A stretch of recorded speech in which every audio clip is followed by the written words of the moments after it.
በስመ አብ ወወልድ ወመንፈስ ቅዱስ አሐዱ አምላክ አሜን። የእናታችን የቅድስት ወለተ ጴጥሮስ ገድል የጥር ወር። እናታችን ቅድስት ወለተ ጴጥሮስ ግን ከዚች ሕፃን ጋር በየጥቂቱ እየሄደች ሮቢት ከሚባል ሀገር በዓታ ለማርያም ቤተክርስቲያን ደረሰች። ከዚህች ሀገር ሰዎችም ከደጃቸው ተቀመጠች። እነርሱም ቦታ የለንም፣ ከዚህ ሂጂ፣ ማደሪያም ወደምታገኝበት ቦታ ሂጂ አሏት። እርሷም ወደ ሌላ ሀገር አልሄድም፣ በደጃችሁ አድራለሁ እንጂ አለቻቸው። በመሸም ጊዜ አንዲት መነኮሳይት ትታው በሄደችው በዓት አስገቧት። ቅድስት እናታችን ወለተ ጴጥሮስም ከሕፃኗ ጋር ከዚያ ገብታ አደረች። ቤቱንም ወደደችው። ከእግዚአብሔር ፈቃድ እስክታገኝ ድረስ ልትቀመጥበት ወደደች። ይቺ ብላቴና ግን ከሰው የሚበልጥ ማስቸገርን አስቸገረቻት። ፈጽሞ አዘነች። የሚወስድልኝ ሰው ባገኝ በሰደድኋትና ብቻዬን መቀመጥ በተሻለኝ፣ ከሁከቱ አርፍ ዘንድ በጸጥታም አርፍ ዘንድ አለች። እግዚአብሔርም የሐዘኗን ብርታት ባየ ጊዜ ወደዚህ ሀገር የምትሄድ አንዲት ሴት አመጣላት። እናታችን ቅድስት ወለተ ጴጥሮስም አድርሽልኝ ብላ ወደ ሀገሯ ታደርስላት ዘንድ ለመነቻት። ከእርሷ ጋርም ሰደደቻት። እናታችን ቅድስት ወለተ ጴጥሮስም ብቻዋን ቀረች። ነገር ግን እርሷን እግዚአብሔር አልተዋትም። በዚችም ዕለት በፉሬ ከምትኖረው ከለባሲተ ክርስቶስ የተላከች አንዲት ብላቴና መጣች። የእናታችን ቅድስት ወለተ ጴጥሮስን ዜና ሰምታለችና ትጎበኛትና አኗኗርም ትጠይቃት ዘንድ ብላቴናዋን ላከቻት። ብቻዋን ከመንገደኞች ጋር መጣች።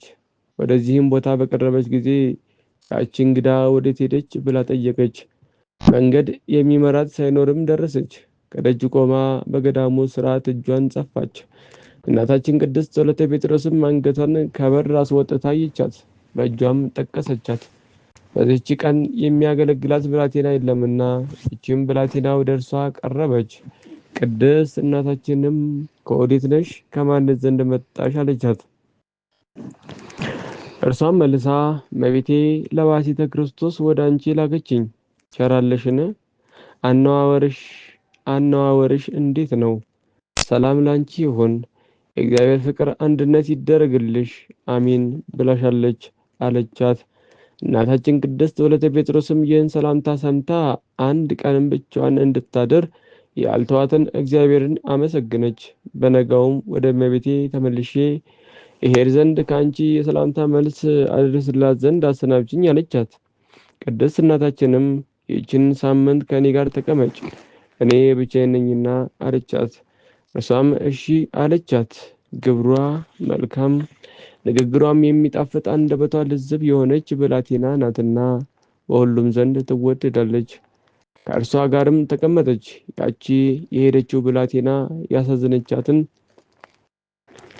እጥፍ ድርብ ደስታን አስደሰተቻት። የእግዚአብሔርን የአዋቂነትን ፍርድ አያችሁን?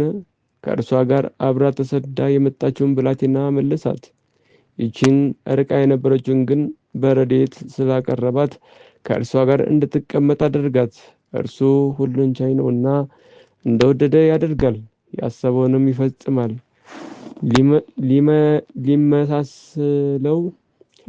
ሊመሳሰለው የሚችል ማንም የለም። አንድ የሆነውን ይለየዋል፣ የራቀውንም ያቀርበዋል። ልብና ኩላሊትን የሚመረምር እርሱ ነውና። እናታችን ቅድስት ወለተ ጴጥሮስም ከዚያች ብላቴና ጋር ተቀምጣ ሳለች በዚያ ዘመን አባ ጽጌ ሃይማኖት ይጠይቃት ዘንድ ከፉሬ መጣ። ሮቢት እንዳለች ዜናዋን በሰማ ጊዜ ከዚያ ደረሰ። ከእርሷ ጋርም ተገናኙ። ብቻዋን ያለችበትንም አወቀ። አንቺ ብላቴና እንደምን ያለ ባልንጀራ ብቻሽን ትቀመጫለሽ? መልካም አይሆንልሽም አላት። እናታችን ቅድስት ወለተ ጴጥሮስም መለሰችለት፣ ምን አደርጋለሁ? ባልንጀራስ ከወዴት አገኛለሁ? በዚህች ሀገር መጻተኛ አይደለሁምን? አለችው። እርሱም መለሰላት እንዲህም አላት፣ ከወደድሽስ እኔ ባመጣሁልሽ ነበር። እንዳንቺ ስለ ክርስቶስ ባሏን ቤቷንም የተወችና የመነኮሰች መልካም የሆነች እህተ ክርስቶስ የምትባል ሴት አለች። ከእህቷ ጋርም ትኖራለች። ይህ ነገር ለሁላችንም መልካም በሆነ ነበር አላት። እናታችን ቅድስት ወለተ ጴጥሮስም መለሰችለት፣ ቤቷን ከፍታች ቤቷን ከፈታች ሴት ጋር መቀመጥ አልፈልግም አለችው። እርሱም የዚህ ሴት ግብሯ መልካም እንደሆነ አውቃለሁ፣ አንቺም ብታያት በወደድሻት ነበር አላት። ይህንንም ብሎ ከእርሷ ወጥቶ ወደ ፉሬ ሄደ። ዳግመኛም እህተ ክርስቶስን ከእህትሽ ጋር በደስታ ተቀምጠሽ ስጋሽን በመብልና በመጠጥ የምታደነድኝ ከሆነ ዓለምን መቼ ናቀሽ? ስለ እግዚአብሔር ብለሽ የተውሽውስ ምቹ ነገርስ ምንድን ነው? ከዛሬ አኗኗርሽ ከባልሽ ጋር በቤትሽ ብትኖሪ በተሻለሽ ነበር። ቃሌም ብትሰሚ ምክሬም ብትቀበይ ሮቤት ካለች ወለተ ጴጥሮስ ጋር እንድትቀመጭ እመክርሻለሁ። እርሷም መልካም ሴት ናትና አላት። ስራዋንም ከመጀመሪያ እስከ መጨረሻዋ ገለጠላት። እህተ ክርስቶስም መለሰችለት፣ በከተማ ከተቀመጠች ሴት ጋር ልቀመጥ አልወድም። ከእርሷ ጋር በተቀመጡ ጊዜ ምን ታስተምረኛለች? ከእርሷስ ምን አብነት አገኛለሁ? ሁለታችንም አዲስ ተክል ነን አለችው። እርሱም መለሰላት፣ እስኪ አንድ ጊዜ ወደ እርሷ ሂጂ፣ አነዋወሯንም ተመልከች ግብሯንም መርምሪ። ከወደድሻት ከእርሷ ጋር ትኖሪያለሽ፣ ከጠላሻትም በግድ የሚያዝሽ የለም አላት። እሺ ይህንስ አደርጋለሁ፣ ፈቃድን እፈጽም ዘንድ ከእርሷ ጋር መኖርን ግን ፈጽሞ አልወድም አለችው። ከዚህ በኋላ እህተ ክርስቶስ በሹልክታ በታንኳ ተሳፍራ ወደ ወለተ ጴጥሮስ ሄደች።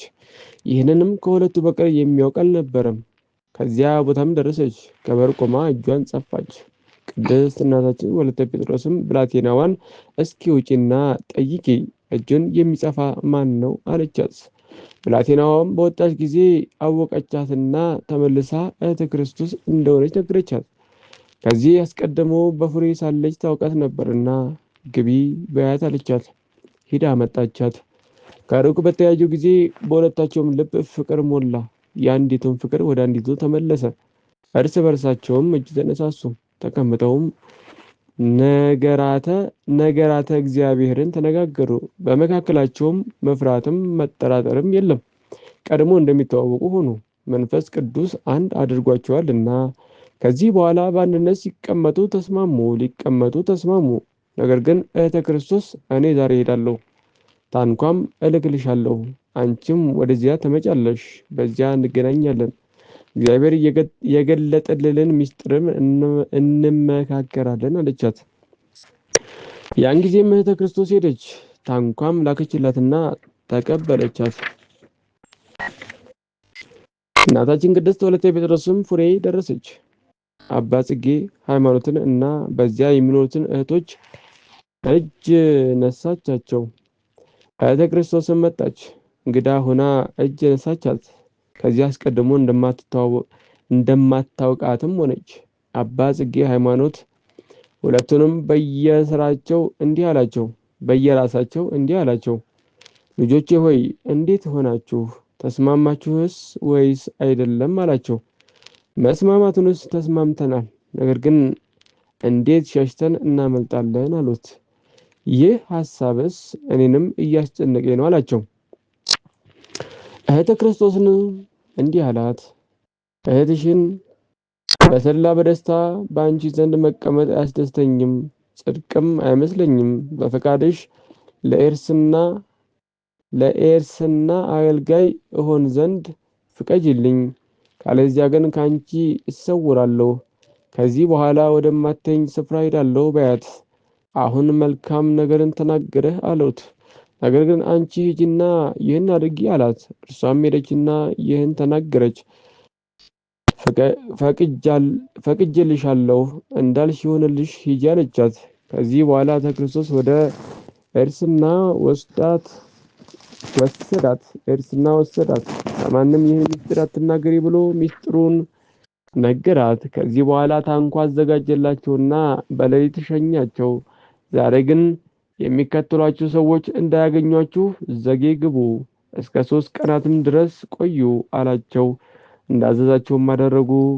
ከ3 ቀንም በኋላ በታንኳ ተሳፍረው ቅድስት እናታችን ወለተ ጴጥሮስ ቀድሞ ወደ ነበረችበት ሮቢት ሄዱ። እንደ ነፍስና ሥጋ ተስማምተው በአንድነት ተቀመጡ። ከዚያች ቀን ጀምሮ ሁለቱ በመከራ ዘመን ቢሆን በስደትም በእረፍትም ዘመንም ቢሆን አልተለያዩም፣ በሞት ተለያዩ እንጂ። ከጥቂት ቀንም በኋላ ወደ ደብረ ዕንቁ ሄዱ። በዚያም ቅድስት እናታችን ወለተ ጴጥሮስ የምንኩስና ልብስ ለበሰች። እግዚአብሔርን በጾምና በጸሎት በትሩፋት ሥራም ሁሉ እያገለገለች ተቀመጠች። የትሕትና ሥራንም ጀመረች። እንደ ገረድም ታገለግል ጀመር። እጆቿ የለሰለሱ የወፍጮ ሥራና ሌላም ምንም ሥራ ያልለመዱ ሲሆኑ 5 መስፈሪያ ገብስም ቢሆን ስንዴም ቢሆን በአንድ ቀን ትፈጭ ነበር። ከእርሷ ጋርም እህተ ክርስቶስና የአትናቴዎስ ልጅ ወለተ ጳውሎስ አብሯት ነበሩ። በዚያ መገናኘታቸው መልካም ሆነ። ዳዊት በመዝሙሩ ይቅርታና ቅንነት ተገናኙ፣ ጽድቅና ሰላም ተስማሙ። እነሆ እህቶች በአንድነት ሲቀመጡ መልካም ነው፣ እነሆ ያማረም ነው ብሎ እንደተናገረ